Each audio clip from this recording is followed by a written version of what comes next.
Good afternoon. I'm Dan with Four Winds Ancestral Skills.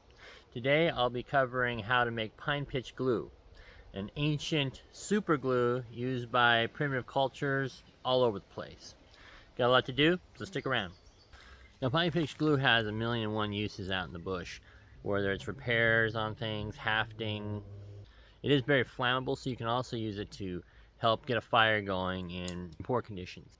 Now, there's only a few different things you need to actually make pine pitch glue. Number one, you gotta have pine pitch. Usually there's pine trees located kind of everywhere. They're spread out through the world. There's a lot of different types. But generally, if they're damaged in an area, they will actually produce sap to cover that area over and protect the tree.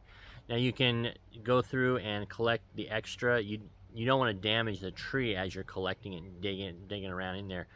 But oftentimes it will produce more than enough, and you can just pull the excess off and collect that and utilize that. The other things I'll be using for this video to make this are charcoal and cattail fibers. Some people put animal fats or beeswax in there. Sometimes those ingredients can be hard to find unless you bring them with you. So you can just use the charcoal, the cattail fibers, and the pine sap. You can also use other fibers you find out here. I've used cedar bark, grind that up into tiny fibers, utilize that, sawdust, any number of different things that provides kind of the binder. Charcoal is fairly easy to come by. You just get partially burnt wood, take it off, crush it up, and then you can utilize that. All right, now the first step, I want to melt these bits of pine resin. For this, I have a rock that has a bit of a divot in it, and I'm going to set that next to the fire. Now I don't want to get it too close, otherwise this stuff will actually burn.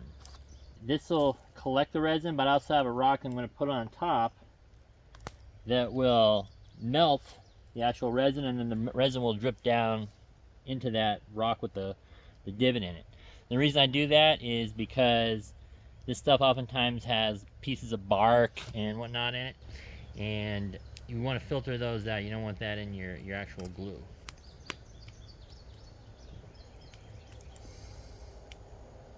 Alright, now while that's melting over here, I can take this and pull off bits of charcoal, grind that up to add to it later.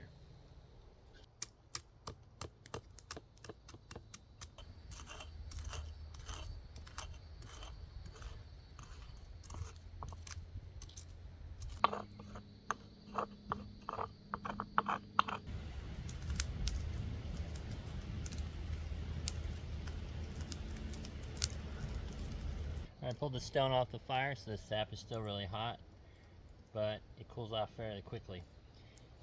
So you want to add your charcoal.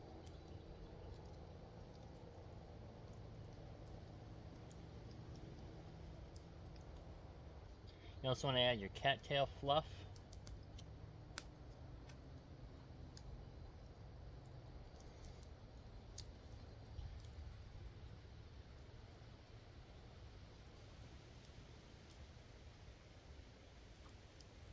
Now the easiest way ultimately to know if you have the right mixture is to get a little bit on the end of a stick, let that cool off a while, and then feel the texture of it. You want it to be mostly hard, but a little bit pliable. So like if you take your fingernail, you can kind of push into it a little bit, but otherwise have it hard. That's really the consistency that's worked the best for me. All right, there we go. That's about the consistency we're looking for, so it's well mixed. All right, from there, the easiest way to carry this stuff is just on a stick. So it's still really hot, but you can kind of take it in there and get little bits of it, kind of wrap it around the end of a stick, let it cool, and so on and so forth until you get a big wad of it on the end of your stick. And you pretty much just keep adding and adding this stuff on here. When it cools down a little bit, you can kind of shape it with your hand.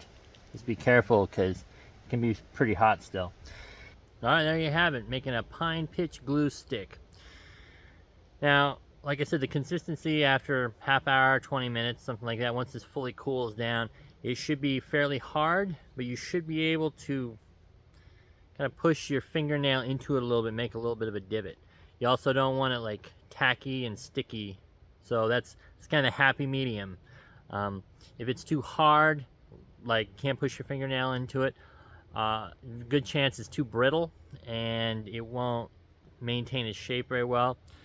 On the flip side, if it's too tacky and not hard enough, then it won't maintain the shape. It doesn't have good adhesion and strength.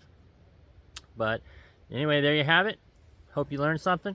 Hope you go out and try this if you can. If you have any questions, you can put them down in the comments below or email me, fourwindsancestral@gmail.com. Also, check out my website, fourwindsancestralskills.com. We also have a Facebook page and group. You can find all those links down below in the About section. Well, I appreciate you watching and hope you learned something.